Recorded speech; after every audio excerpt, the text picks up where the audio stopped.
We are live for you and your face. Hey, everybody, welcome to YouTube Disc Golf Answer Man. We are back at it again for another week. Ready to answer some disc golf questions. We don't have any disc golf questions sent into the Google form, so make sure you get some questions on there. But we do have some questions coming in for the in the chat or the group, so that's fantastic. So we'll get some questions there. In the meantime, we'll wait until some more questions come in. We'll kind of check in on everybody for the YouTube. Let people get in. What's up, Jeremy? How you doing? See you commenting on there. Hey, guys, we got 3 people watching, so give us a little chat, a little thumbs up once you get in. You're ready to rock and roll with the dealio. We'll do a little YouTube talking. I got to take part in a CrossFit competition. Before I didn't actually do. I wasn't in the competition. I did some photography. Why? Because you were scared? Right. Yeah. If you'd seen some of this. But isn't like CrossFit supposed to be like go as hard as you can at whatever weight you can do and just pump it and like go get it? Like I know nothing about CrossFit, so you got to educate me on this. But yes, I mean could you have done it and just done less weight and right, seen if you I were? Do you want to see if you're a badass or not? I had to train for it, obviously, but still sounds scared. There's still a lot. Well, there's some like big dudes and big women. It's like it is people who do CrossFit and that are in the high levels of CrossFit are borderline superhero fit. Yeah. Like the things that they have pushed their bodies to is like, didn't know that was possible. Good for you. So it was kind of I was a little nervous. I wasn't too nervous because I mean I've done photography before, but it wasn't completely different, but it was quite a bit different than doing disc golf photography. Yeah. But it was a great learning experience. I had a great time, so that was cool. Also, as a media guy, like, do you? Oh, man, I am just feeling all kinds of things. As a media guy, when you were capturing photos for disc golf, like, I think the common like that shot that everybody thinks is so cool is the like, oh, as you're throwing a disc like that, or the disc is released from your hand, like those shots. Like I see so many people with those photos, but some of my favorite photos that you've gotten, or Alyssa Van Lannen, or other people have gotten. Nice, Bobby.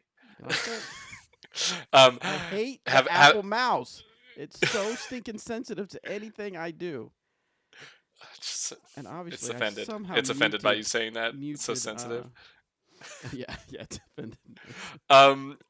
No, but I think some of the best photos that I have of myself and that I've seen of other people have been way more the moments in between the actual disc golf happening. Does that make sense? And can you not hear me? Say it one more time. Okay, so some of the best disc golf photos that I've seen have been more the moments that are in between the disc golf actually happening. Yes. So yes, you're right. It's like when I first started doing it, the thinking is, oh, I got to get the cool shots where they throw it, and then you realize that huck face isn't always the greatest thing. The cool shots are the emotional shots. Bye, Robert. I guess Robert's gone. Later, Robert. Are the emotional shots? Yes, like we said, the candid shots. So, and that's that. After a while, once I started getting more comfortable and more knowledgeable about disc golf photography, that became what I wanted to go for, was more of those type shots. Totally. And I guess the next question was, did you seem to have did you find those moments? Did you found out what you were looking for when doing that CrossFit photos? Like you found a way to get some goods? Minute, like they had a specific crew to do it. But the lady that owns the gym that is one of my clients, she is one of the main judges. And so I asked her, I said, hey, if there's any way you can get me in, that'd be fantastic. And I said, I'll take pictures of some of your clients that are in the competition. She said, yeah, I'll see if I can get you in. So she got me in. So anyway, I was kind of last minute. Very cool. My way of getting my way in to be on the floor was to take photos of the staff. So they got staff photos. So I took a bunch of those. But I took pictures of the athletes that she trained, and yes, they're in the. I mean, they're like just the massive. And so those pictures are worthless. So I waited for the moments where it was more like a plain face, or they were waiting to go exercise to do their movement. So you don't want to get a bunch of. I mean, I got some, and they're like you could edit it, and it probably looks like they're pooping. So it'd be great. There's a couple that because the competition was squats, and so yeah, there was some pooping looking photos. So anyway, hey, just an audio note, Bobby, you're a little quiet compared to Eric. Duh. Always in my ears. Not surprised. I don't know how I am compared to you guys, but if you guys have watched any of my building the bag segments, we did not do a very good job on checking the audio levels before, and it's just constant peaking, and I feel so bad. But it's like there's nothing we can do about it now. If we would have, because if we would have gotten it to Buddha and it was quiet, he could boost it. Like that was one of those things, and all of the building the bags are going to be peaking, which is a kind of a bummer. But yeah, you hate to see that. Tim says Bobby's sound is low to them too, Bob. Yeah. He also said "Who Day." Yeah, because football. I'm gonna say something that like I don't really say a lot publicly because it's just not a popular thing to say. I've lost touch. Well, it's not a big deal. I've lost touch with like professional sports as a whole. Like, really? I know that the NFL playoffs are happening right now. I know that the Chiefs lost because of Facebook, and everyone. I feel the same way every time the Cowboys lose. Like all of my high school friends are just like, Dak's still sick. Blah, blah, blah, I mean, next year, just posting about this and that, and like. I don't know. I just don't watch it anymore. It's weird. And I never used to keep up with the NFL, but if somebody was like, "Dude, did you see the playoffs?" I'd be like, "Yeah, I know what happened." Now I'm just like, I exist. Like I don't know. It's weird. It wasn't intentional. It just happened. I am very in touch with the pickleball world right now. Nice. So all right. I should sound a little bit better. Whoa, maybe too loud. Yeah, you're a little loud. Bring it in, Bobby. Maybe there's probably the sweet spot. That's so the sweet spot. All right. So I am so hyped right now, and I have no idea why. As usual, I just can't recalibrate everything. Yeah. I think it's because of this new disc I was throwing today. All right. Don't talk about it yet. We gotta wait for the segment. Is that it? I think that's just getting me hyped. I'm in a good mood because I know why. I met someone. Oh, let's go, Bobby. I met someone, and we've been on several dates so far, and it is going really well. Nice. We are very. Some might say swimmingly. Well. We are. He's glowing. Oh my god. We are very Tell me all about it. We have a lot of chemistry, which is great. Awesome, Bobby, That's huge. Will she ever hear this show? Yeah. Okay. Oh, will she ever? Oh, no, she won't watch it like on a regular basis, but I've told her about it, and she goes, "I'd love to hear your show." I need to ask you about one of the meals that you prepared. Yes. Because I'm curious how much of the context was shared when you made it. We can talk about it enough. Later. We'll have to talk about that one off air. That's fine. That's totally fine. An excellent that's it's a go-to dish. Yeah. I'm hyped for you, Bobby. That's huge, man. Yeah. So all right. So and I personally, Bobby, I've said it for a while. Huh? I was just going to say you're welcome, Bobby. Is all I was going to say. Why? For the sandwiches. Yeah. Yes. It was a unfortunate incident for Robert that turns into quite a few fortunate incidents. All right. Yeah. Let's start the show. Let's go. Right. Have you gone to Torchy's with her yet? Jeremy, not yet, but I have mentioned it to her. She's been there before, and she likes Torchy's tacos. So that's great. Nice. I mean, you don't have to cross that bridge, which is good. Tim, That's a deal to breaker. hear about Bobby's romantic life, join the GAM Patreon for all for the scoop on. Absolutely. So, all right, let's get going because we got quite a few questions coming in. We got stuff we can do. I'm going to start the recording here. And are we recording? Yep, now we are. Here we go. Hey, everybody, welcome to. Try it again. Hey, everybody, welcome to this episode of the Disc Golf Answer Man. I am Bobby Cool Daddy Slick Breeze, and tonight we have it all for you. We have it all? Early on, we're starting off. It is too early in the show. We have Robert McCall and Eric I love Oakley on the show, and Robert Dude, is so I feel like delighted. that meme, dude. I feel like that meme of the guy with long hair, and he's saying like, "The price of gas is too damn high." Like that's how I feel when you do that. Like it's too early in the show to have hit me with that. All right, your mic's kind of crackling like it was a little bit last time. I'm not sure what's going on, Robert, but I'm sorry. I'll get up on it if I'm that'll help. sorry. I'm sorry. So we are here having a great time on the Disc Golf Answer Man show already.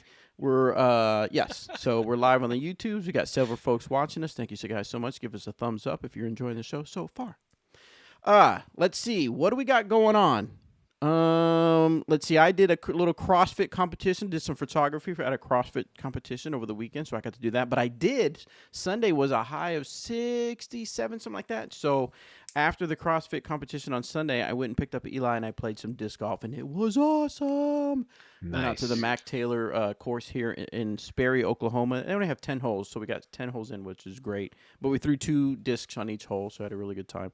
Boy, you could tell I hadn't thrown in a while. I was throwing my Evader, throwing my Renegade, my Grace. Of course, loving on my Suspect and my Slammer, loving those discs, and putting with my Deputy. But it felt good to have some discs in my hand and throwing again. It did not feel good on my shoulder because I did not warm up like I should. Sorry, Seth Muncie of Disc Golf Strong. I would do better next time.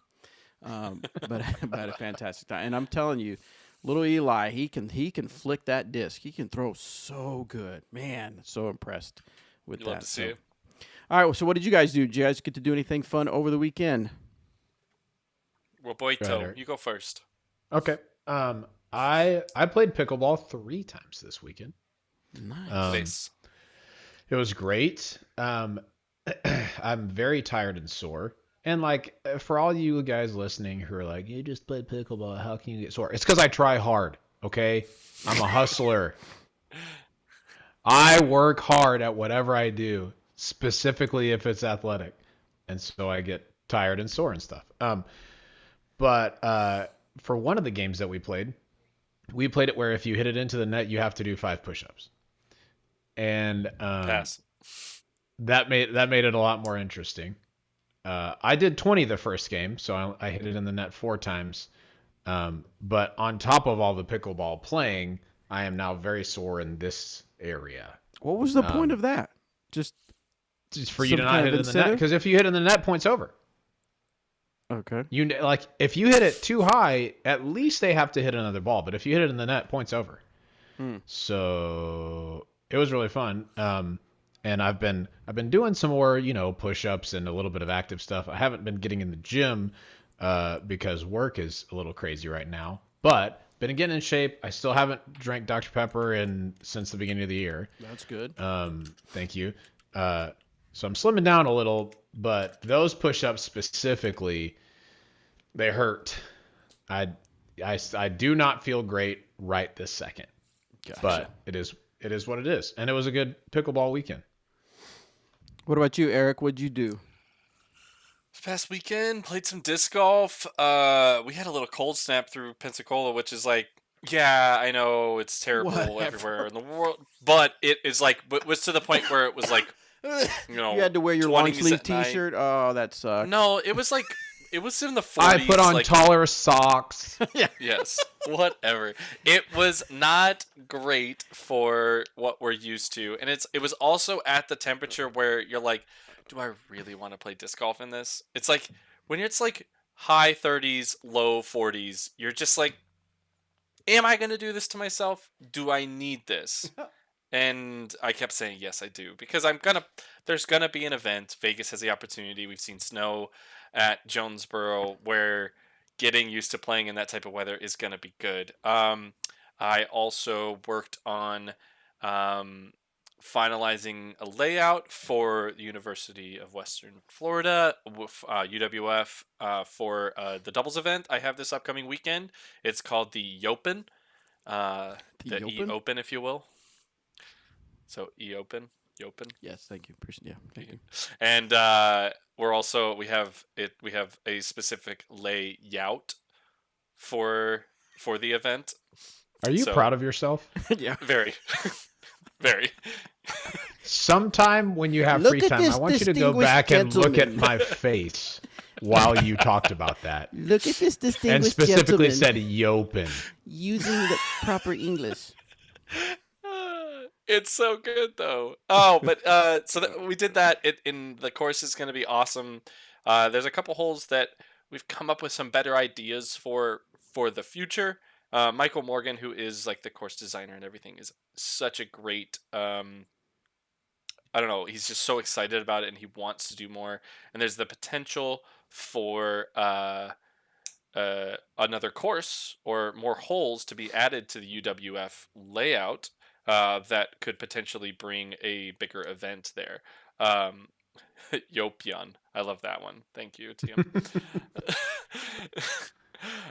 So that's where we're at right now, and it's just super cool. And I'm very much excited for the event. It's kind of the first event I've been able to run in Pensacola, and I want to make it a yearly thing. And having a good relationship with Michael Morgan at UWF is like, okay, this is only going to get bigger from here. This is the first one.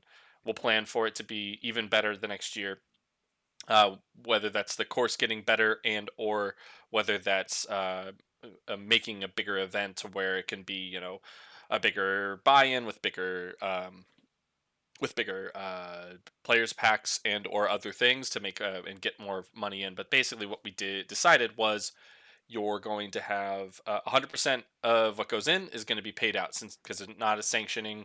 I'm covering the course cost out of my pocket to make sure that 100% of the payout stays into the player's pocket. So cash will be whatever's paid in will be paid out, and then merch will be um, 100%. So it's a really cool opportunity to do something like that. I have Tyler Searle coming out, and he's gonna make some money off of it. And then going forward, I'd love to get some pros out there, do more clinics, just make a full festival type weekend opportunity there. So cool things, very cool That's things. awesome, man. Awesome, yeah. Super cool. Good stuff. All right, guys. Well, let's jump into the disc golf questions. We got a few here on Facebook, so I appreciate you guys going out to the Disc Golf Answer Man podcast Facebook group, joining it, carrying on the conversation, and helping us have some questions. Let's see. This one's from Sean. I'm doing a lot blah, blah, blah, blah. Maybe I should add an E to everything I say, and that'll help. I'm doing a lot of off-season putting practice, but I'm having a hard time implementing the changes on the course during the league rounds. Any tips on sticking to changes while the pressure is on? Also, keep up the great podcast, The GAM Fam.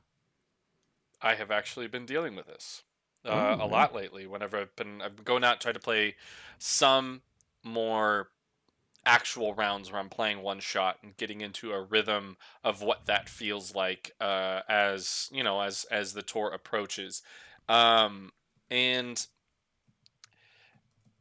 I've ran into issues where I haven't been stepping away from my putts and doing things and being in the right mindset. You can get into this mindset when you're practice putting, and it's just you just are just jamming, just jamming, just jamming, and you turn your brain off slightly, which is good for the muscle memory, and it can help you whenever you actually might miss a putt. Your muscle memory might kick in and make the putt for you. But what I've been trying to recognize is that I need to go through my routine. I need to pick my aiming point, and I need to focus on my release. If I do those things, everything works out. And if what I also fall back on is that I have a routine. If everything isn't working well, I will always go back to my I count to five, and that it's what I did when I first started learning and developing my putt. was when I put my foot behind my disc or my mini, that's 1. I look up at the basket, 2. I put my disc up, 3. I bring it down. Bring it down on 4 and release on 5. So I just count to 5 every single time I putt. So very, very, very simple stuff, and I'm always able to play on that. I don't always do that, but I look to use that whenever I might not feel confident in my putt, so I can just rely on that routine and rely on that rhythm to be what guides me through my putting. It can help me slow down, which often whenever I'm missing putts, it's because I'm trying to putt too quick and my hand comes out too fast, or so it ends up low, or I pull it or something like that, where the timing of my body and getting my legs involved isn't all there. So sometimes slowing it down and building that rhythm is huge. What is okay, so let's say the times you're in a tournament and your putting is off. Mm-hmm. Right. So you've been in enough tournaments to where I would assume the tournament scene or the tournament experience isn't what's affecting you, unless of course, like if you happen to be on a card that's being filmed, sure. that's being filmed. Yeah. That's a whole nother pressure level. Mm-hmm. So, you talk about the routine, you talk about, getting into the flow of it. How do you remind yourself though? It's like you've done this practice, you've done that. Is there a way to pinpoint, like, I didn't eat breakfast I didn't eat eggs this morning or something? Is there something that you can pinpoint and say it's off? And then how do you course correct? I think one way to help with this is be your own coach, be your own caddy in that moment, be your own motivator. Before every single putt, I get close to my lie and I say, "You've got this putt. You're gonna make this putt." Something a coach would say or remind you of, "You're good enough. Go get it." They have the confidence in you.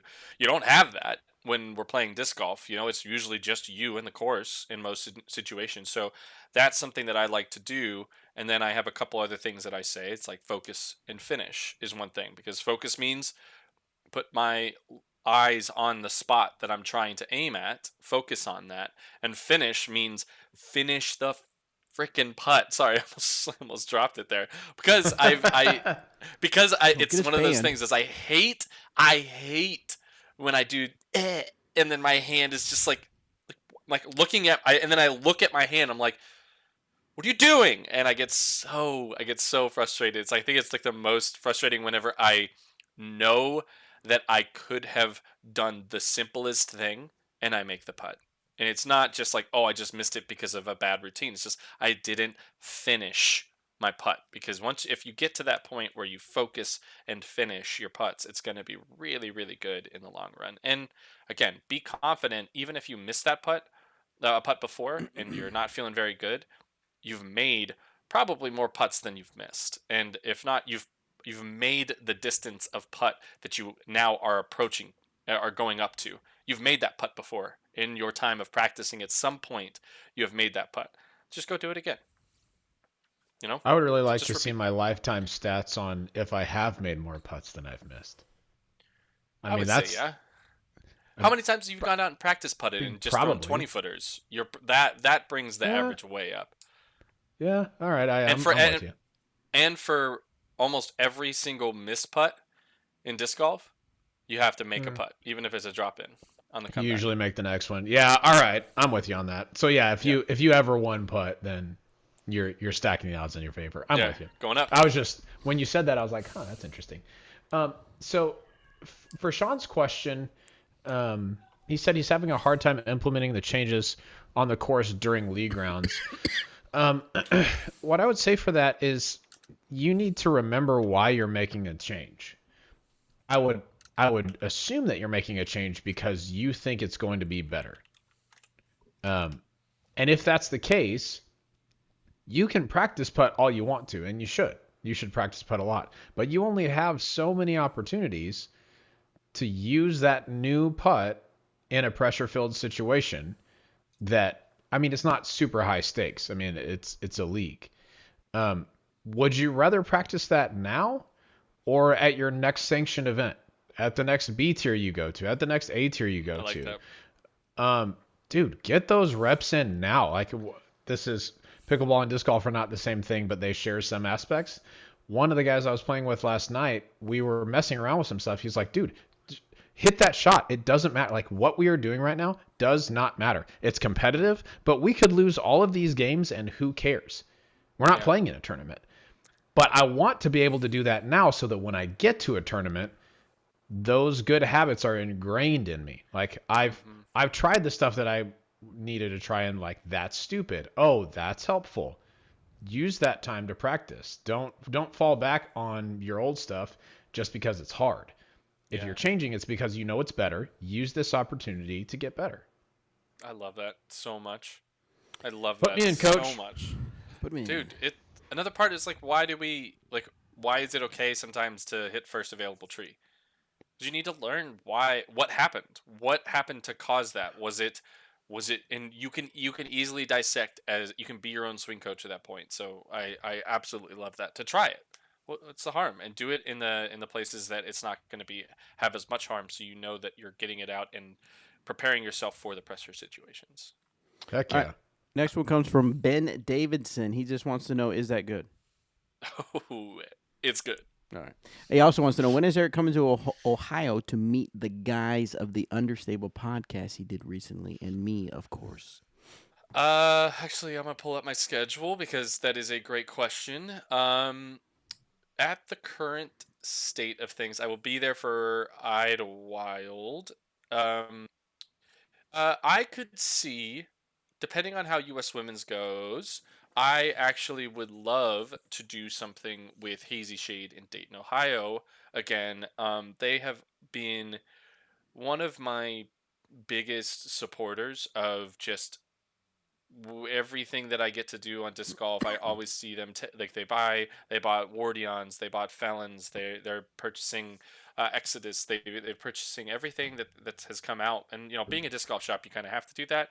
But to me, it feels special because Jeremy Panucci and everybody at Hazy Shade has just every time I've gone there, I felt like it was a cool disc golf family. So I could see, dependent on how U.S. Women's goes / looks, I could see myself spending a little time in Dayton before heading down to Idlewild and getting ready for Europe and everything. So I wouldn't mind going back and being able to meet the Understable podcast guys because they were very fun to talk to. If you haven't check them out. I know they were very interested in being a part of the podcast disc golf answer man thing that you were trying to develop. So the network. Yes, they are awesome. So it's going to be very cool. Yeah, speaking of podcast interviews, I was on Chain Clankers podcast. They had interviewed me and talked about my start in disc golf media. They're new to disc golf. Like they even mentioned, like new as in like COVID disc golfers I've heard, and they kind of mentioned themselves there that they discovered it during the pandemic. So it was really cool to kind of tell them my story and tell them how I got started disc golf media and worked through dynamic discs and stuff like that. So it was really cool. So if you guys want to hear that interview, go to your favorite podcast app and look up Chain Clankers. They also have the video version. I've been on YouTube. podcasts too lately. So you got y'all aren't the coolest ones here. I've also done stuff. So I don't want to talk about it. Oh but yeah. We just know that I did attention. I've done that. I had the I totally did one. All right, next question is from Cody. I'm 45. I started 2.5 years ago. Will I ever play halfway decent? Absolutely. Yeah, I don't understand. What would be stopping you, Cody? Absolutely. Go out. Yeah, what's your definition? Well, halfway decent is that's a very, like, you will easily get halfway decent. For sure. If you play enough and you get out there and you play smart, like, we could probably take you right now. Robert and I could coach you through a round and work with you, and you'd play a halfway decent round. Like, but only right half. Now. Only half, right? That's only halfway. You're gonna throw bad shots. Not fully decent. Yeah, when you hit half, and then you're done, right? You're not going to prove anymore. I just think it's within everybody. I think more the mistakes that are made are decision making and disc selection are probably the two most common mistakes that people don't fully understand. They will often select the wrong disc and then throw with poor form because that disc is not what they should be throwing on the hole, and that causes the mistake. But they think it's a form issue when really it's a disc decision issue. So I think that's one simple way to improve is Just get wicked smart. Wicked smart. You just got to get wicked smart. Oh, yeah. Earlier you mentioned Jeremy Panucci. Yeah. Mm-hmm. Did I ever met him? Maybe. Did I ever met him? Have I met him? I can't remember. I would imagine you have. I'm pretty sure he's come to Probably at GVO. to the Dido or the Jibo. I just want to hear the name Panucci. I feel like he's like talks. He goes, "Hey, oh, hey, oh, hey." Hey, yeah, I'm gonna come to Hazy Shade and buy yourself a Buy you Frisbee. some discs. It's gonna be Alright. sick. He does not talk like that. He is a I'm probably just insulted a top level bunch of people, business so. guy.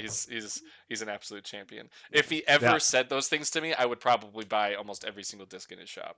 Well, I was about to I say just feel like he'd won be me more over. of a champion if he did talk that way. Okay, so yeah, this is my question for Cody. He said, I'm 45, started 2.5 years ago. Will I ever play halfway decent?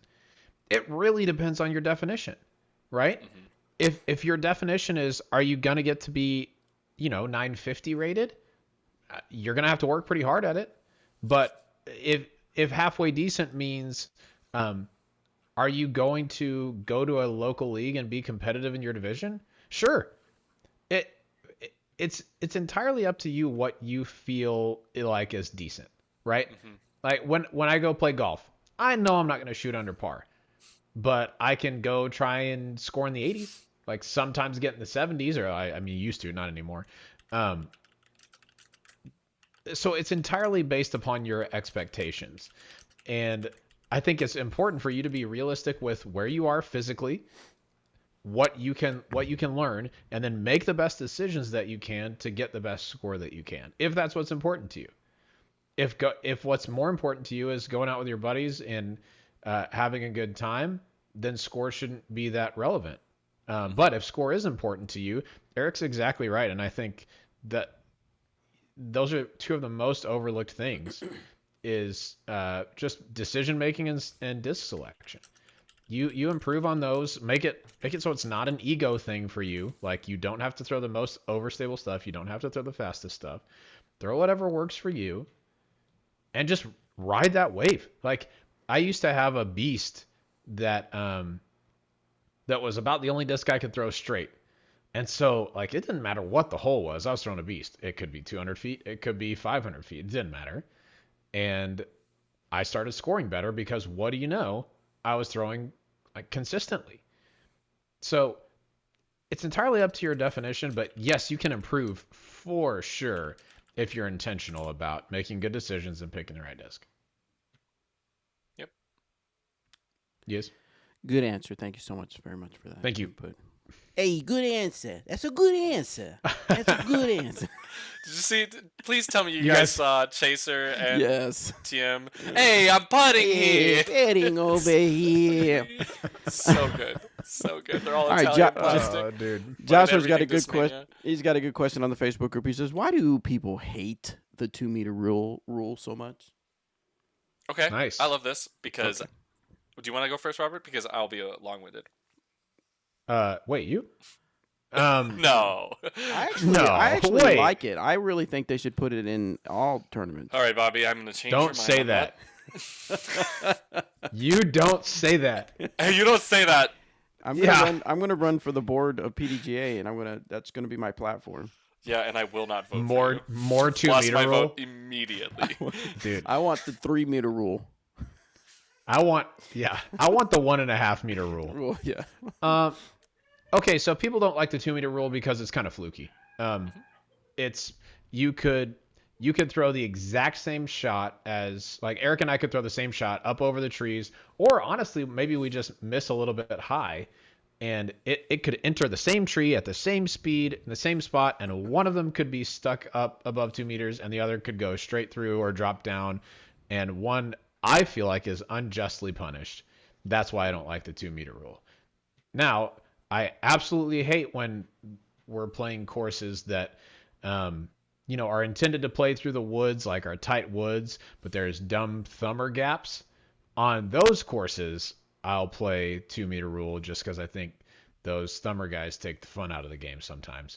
But personal vendettas aside, I think the 2 meter rule it unjustly punishes shots that either weren't that bad or could have been identical to somebody else's, and then they didn't get 2 meter ruled. I just think it's too fluky. So to expand on that, uh, the 2 meter rule in some aspects will take the creativity out of the game. Of Sure. yes, something you're saying, Robert, is on those courses that are a little wooded that people just throw thumbers over the top. That's creative, in my opinion, and because I think the best Yeah. part about disc golf is you're on the tee, you have a disc. It's how do you get it to said basket in as little throws as possible while following the rules. And yes, the 2 meter rule is one of those rules that you might have to follow, but again, it is so random in when it punishes. Yeah. One course that we actually play, where I think it adds to the difficulty of the course, but the problem is you have to throw over trees at this course, and that's De La Viega, and Yeah. they are the stickiest catcher's mitt type of trees where it like you could get 2 metered putting, and it's there. That's how the trees grab. Like it is insane. So that part is really frustrating when there's a couple holes where we have to throw over trees on a couple shots. The fridge being one of those holes, and you could glance something and then fall into a tree, and then you're 2 metered. So the other aspect is, could you eye up 2 meters right away? Just see and be like, oh yeah, that's 2 meters. That's above it. Pretty close. Sure, but at the same time, what if you're 1 meter and 1.99 meters, and somebody says that's 2 meters? In their opinion, they think it's 2 meters, but in reality, you're actually under 2 meters. You can't do it live unless you have a measuring stick that's 2 meters. Well, yeah. That's why I And carry a 2 meter measuring stick in my bag. there you go, smart Mhm. man. So It's that 6'6", very tall. yeah, It is not efficient. no. And also, do you guys understand how the rule came to be? No. No, So- I don't think I know. So, the rule came to be back when they were first starting to play is that if an old person who helped create disc golf couldn't kick his disc out of the tree, he happened to be a very tall human and could kick very high, that if he could not touch the disc with his foot, that would be a penalty. And that happened to be 2 meters. And That's that's an what they went with. exceptionally high kick. Yeah, it is. Yeah, but think about. I mean, it's just that's what has been passed on to me of how the 2 meter rule came to be, and to me, it's like that's how you're going to define a rule that we're going to play at professional events. Sorry, get out of here. That's not Yeah, that's not not a fan. real. And again, the unjustified punishment of some shots being 2 metered and some shots not. That's it. Just it alone, because if I throw 100 shots into a pond that is marked OB, 100 of them are going to be out of bounds. But if I throw 100 shots into a tree, that number is going to constantly change each time I do that 100. You're going to get the same result sometimes. Eventually you will. If you do it 100 times, maybe there's going to be the same number. But you're never certain about what is going to be OB. And that punishment is just super harsh to me. Yep, So, agreed. yeah. 100%. Why do you like it, Bobby? I think he was just playing devil's advocate. I really hope he was. I think because it Bobby, needs to be I in will hang there. up. I will hang up. Because disc golf is getting too easy, so we need to add some challenges to it. Yeah, Don't- yeah, that's what I was thinking. don't. So next time I go out to play, I'm gonna take 3 hula hoops and put them around the basket. And if you land in one of those, you're out of bounds. But then for the next basket, I'm gonna move them for the next group. What do you Yeah. guys think? Is that a good idea? I think it is. I think that's the future of The disc golf. 2 meter rule is equivalent to what I'm proposing. Yep. Anyway, The other aspect of this whole thing is that, like, if course design could easily take away the 2 meter rule, where, like I said, the creativity of things. If a hole is easily broken with an overhand, the hole should change. It's an easy fix. Like, a course design will trump the added rules and stuff that are needed. Hmm. I do think that OBs are things that we need to help design courses, especially at the high level.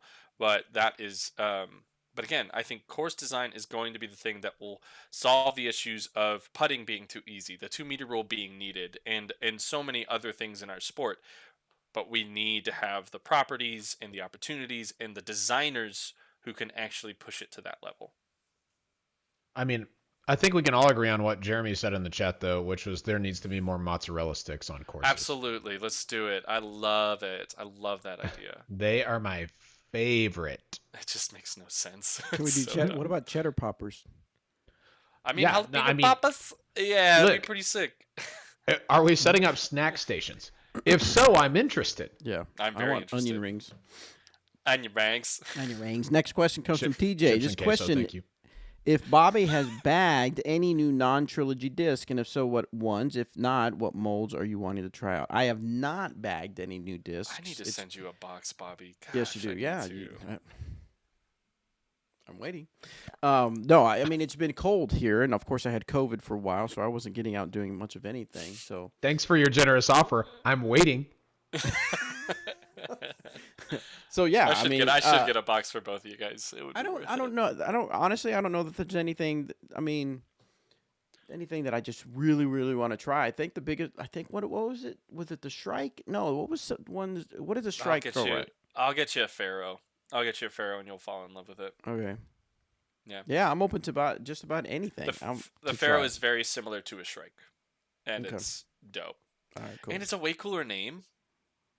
Kind of actually, Shrikes are pretty dope. They're Oh, a actually Berg. Okay, a That's, Berg. that's Yes. a cool name. I do want a Yeah. Berg because I want to see what the hype's all about. And I Bobby, do it miss is my insane. banger. What was it? Banger GTs? No, Banger GT. Yeah, that was one of my favorite ones. Mhm. Favorite discs that I threw. So I'd like to try that again. I wonder if I still The have my. Bjorg is happening actually in the I may chat. still What have my is- Eric McCabe. What's their clear plastic? What was their? The crystal. Crystal? No, It was the a- one it- that you have is a crystal SS, I bet. Or It sorry, was a red? crystal Banger GT. Was Yep. it was red. Yeah. I know exactly what you're talking Yep. about. Yeah, I have one of those. It might just be Z plastic, but yeah, it was the. I know the red ones for sure. I've seen those. Yeah. So those are the only ones. I did. Well, interestingly enough, when I finally moved back here and left Dynamic Discs, I went to Basket Case. Basket Case reached out to me and said they found a disc of mine. I went up there and it was that old Nuke. So that was pretty cool. Oh, that's legit. Speaking of, I had somebody send me a text message and that, hey, I found your disc swimming. Oh my god. Literally there's a disc in pieces. Oh my gosh, that's crazy. Huh? Nothing. Don't worry about it. He sent me this. Oh yeah. It is a Discmania first run PD2 that I lost 6 or 7 years ago Wow. at Vista del Camino. And he's Dang. like, it looks like it has never been thrown. Like, or hasn't been thrown since that day. He's like, it, for whatever reason, made it out of the Vista del Camino water unscathed. So he's sending it back. So I'm kind of excited to throw it again. But I probably cool. won't use it. But at the same time, I would imagine it's a first run PD2. I could probably just put it up on the marketplace and make a bunch of money. But Yeah, I you don't want can to do make that. money. It's such a cool concept that a disc that I threw so long ago. That was pre-sponsored by Discmania as well. Yeah. So that's cool. That's way back. Yeah, that's a while ago. What does the Berg fly like? Like I've Nothing. seen the profile of it, like it's on, like it has a little kind of dip, like a higher rim, and then it dips into the flight plate. But it's not a thumb track, really, like in the traditional sense of it. It kind of is. Here, I got one right here. Yeah. It What does kind it fly of like? Is it pretty straight? Yeah, It yeah, that's is- what I was picturing. It is way more neutral than you think. Okay. Well, I think it's really neutral. So, but it's way more than that. Wait, like way more than I.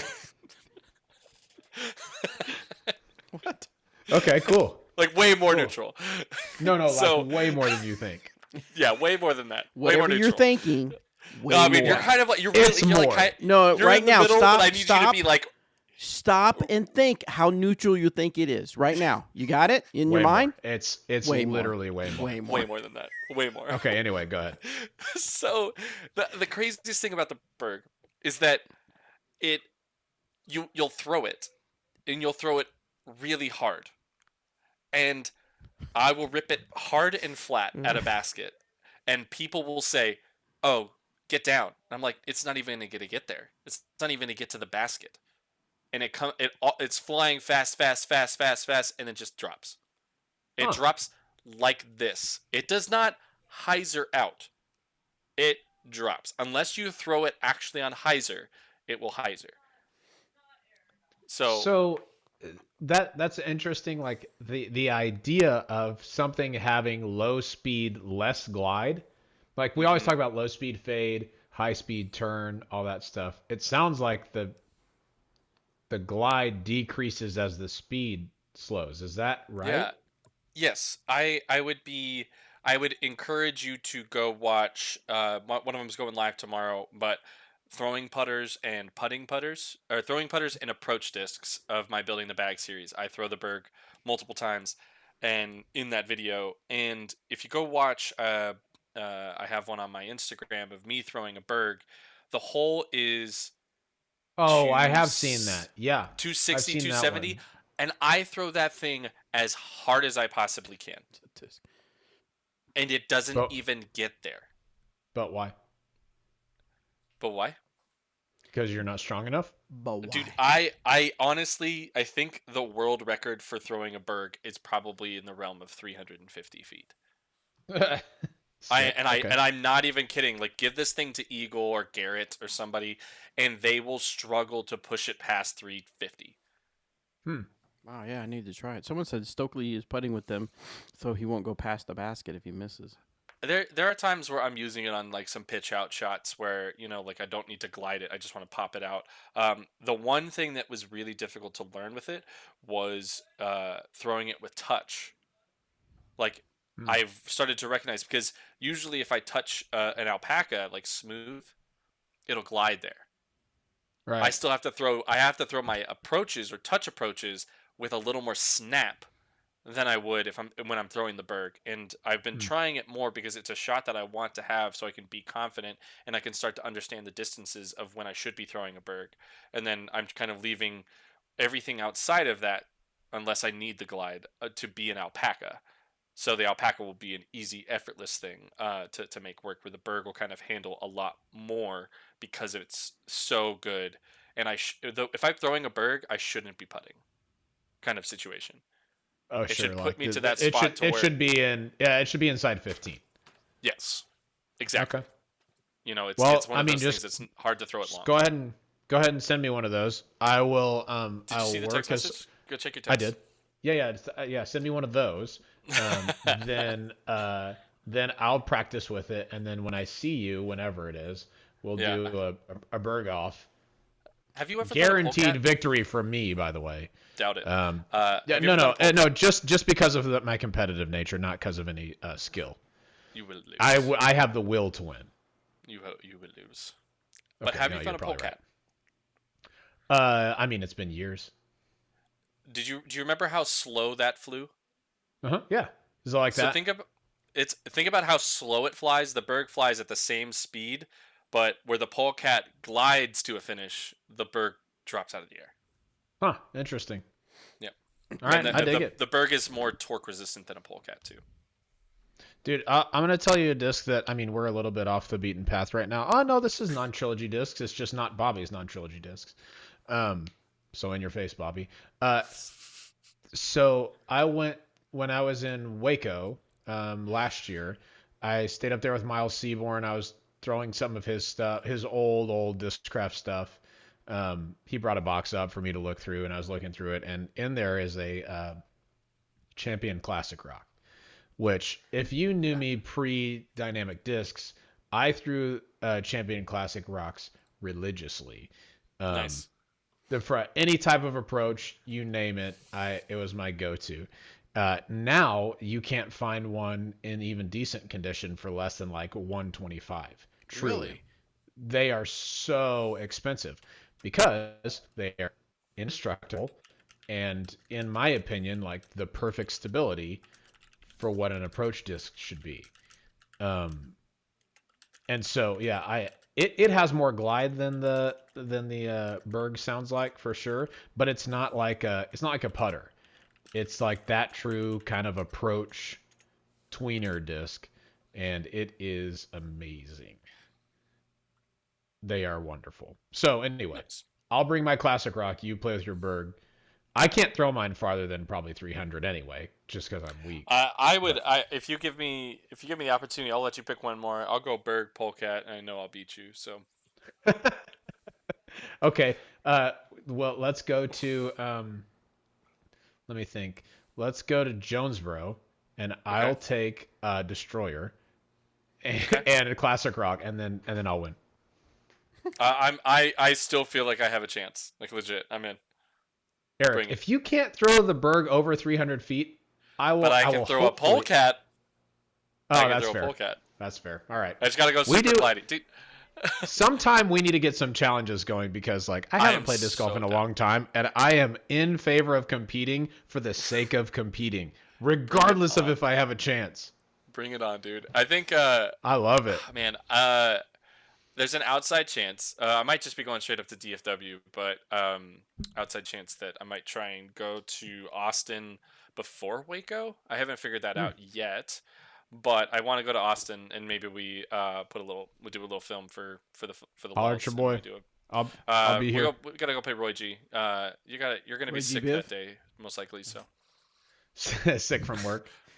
yeah, Dude, I have so much work in between now and March that by then I'll probably have time for a sick day.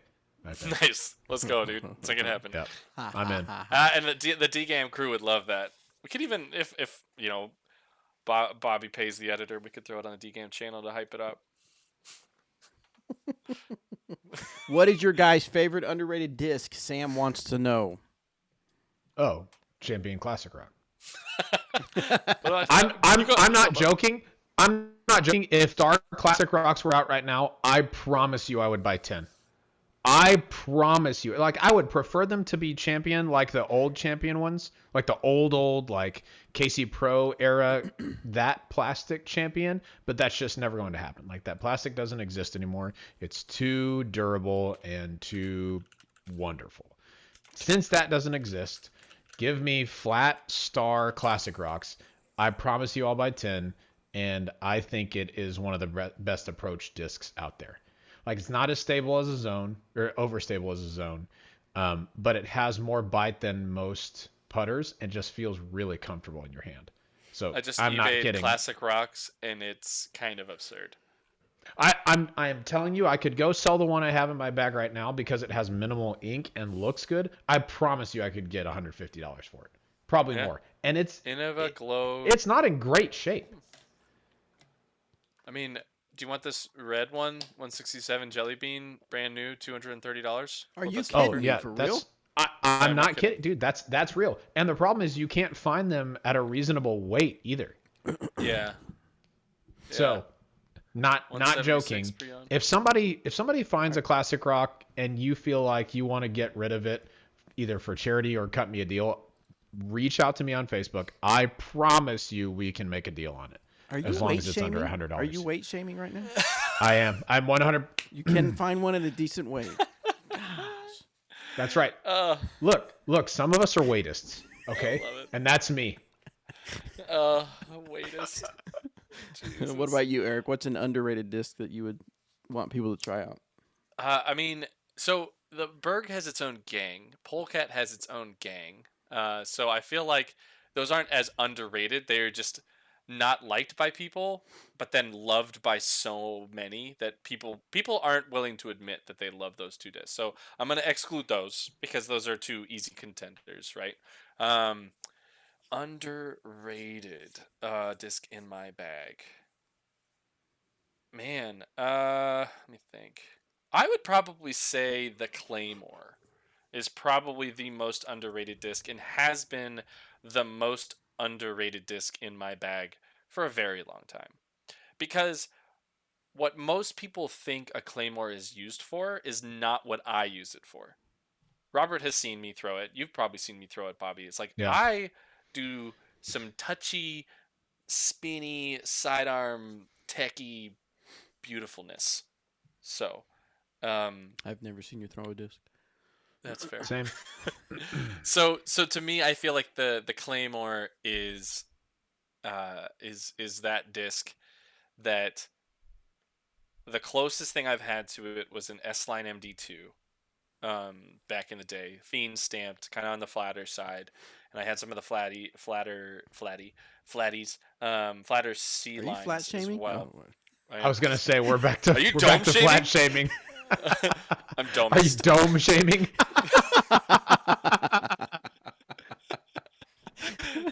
Too good. Uh, So no, it's just it's one of those discs that for forehands has improved my game, and uh, most people think it's only for backhands because is on the neutral to understable side, but it is probably one of the best forehand discs on the market, 1,000%. Okay, so as far as my bag, I would say all of my discs are properly rated, so I have nothing to share. I only carry properly rated discs. I Yes. carry everything that everybody loves. Yes, properly rated discs. So, all right, cool. So, speaking of discs that you like, Eric, tell us the 2 discs that you're trying out recently. So I'm gonna start. I might have talked about this one before, but I don't know. But I have the Ursus from Terminal Velocity. This is a new company out of Texas. Um, I don't know if I can talk about the who they're working with, but they are working with another manufacturer in disc golf to help make these.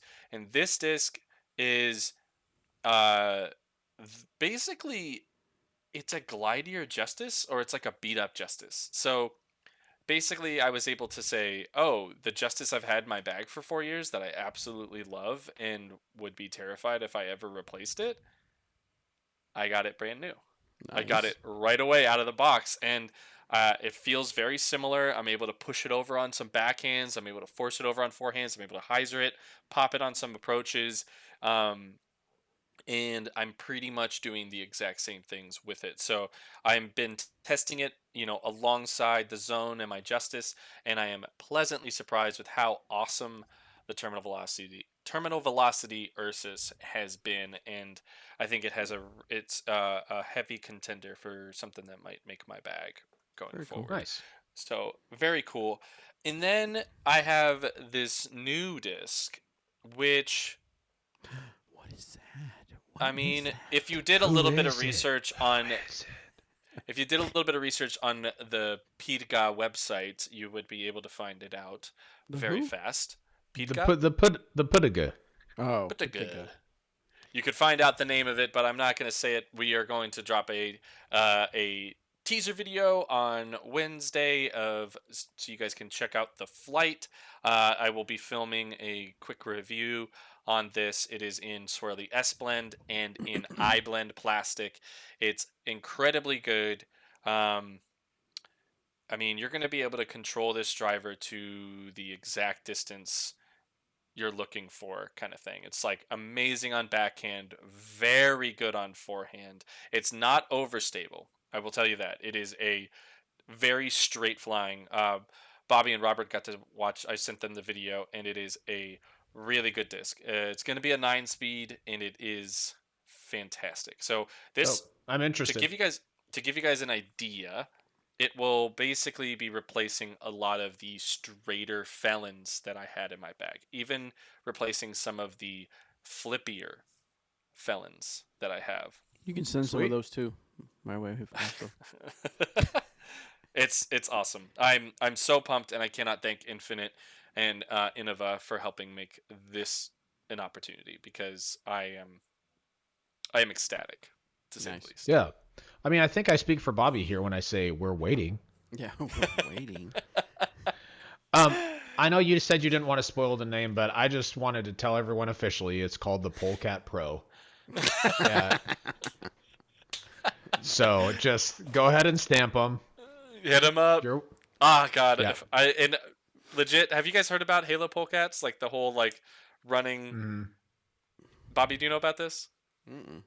So there's PDJ Rodman and a couple other of the more comedic, satirical Instagram pages and pages in disc golf. They have been begging Innova for Halo Polecats. And honestly, the polecat is really well loved, and I think it deserves a Halo run. So hopefully Innova comes to their senses and makes it happen. Cool. All right, guys. Well, that's all the time we have for this episode. Thank you so much for tuning in to the Disc Golf Answer Man. Make sure you go to the Google form, send us in those questions, and we'll get them answered on the air. Make sure you check out. I have nothing for you to check out. I just said that, so make sure you check us out. What am I supposed to check out? You should check out patreon.com/DGAM for some extra content. We put some stuff out there. Some of it's funny. Very good. Most of it is off the wall. But we enjoy ourselves. Yes. And you can learn more about Bobby. Yes, and my dating life, apparently, that's going to be on there. So, anyway, so you guys have a fantastic evening. We will see you on the next episode. Just go to patreon.com/thegam. You can check out all those secrets episodes, and you get the episodes early because as soon as we're done here, I'll go through and I'll edit this together and have it available for our Patreon listeners. So we appreciate you guys.